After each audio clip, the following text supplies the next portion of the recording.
ఏమ్మా రాదమ్మా, చూసుకుంటున్నావా ఎక్కడ ఎలా ఉంది ఏంటి? గుడ్లు పెట్టడానికి పనికి వస్తుందా పనికిరాదా? ఎలా చూసుకుంటుందో చూడండి. ముందుకు వస్తుంది, వెనక్కి వస్తుంది, అక్కడక్కడే తిరుగుతుంది.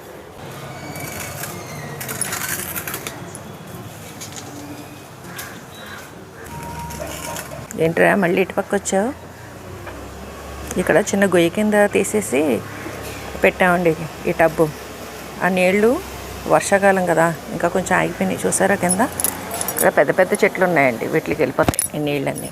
పెద్ద ప్రాబ్లం లేదు. ఎలా చూస్తుందో చూడండి, నీళ్ళల్లోకి వెళ్ళాలా లేకపోతే తిరగాల అని. ఏరా ఇంకేంటి ఆలస్యం, దూకు. తిరిగేవుగా చక్కగా, పెత్తనాలన్నీ అయిపోయినాయి. హాయిగా గోపి నువ్వు కలిసి తినండి మేత. రెండూ చేరుకున్నాయి.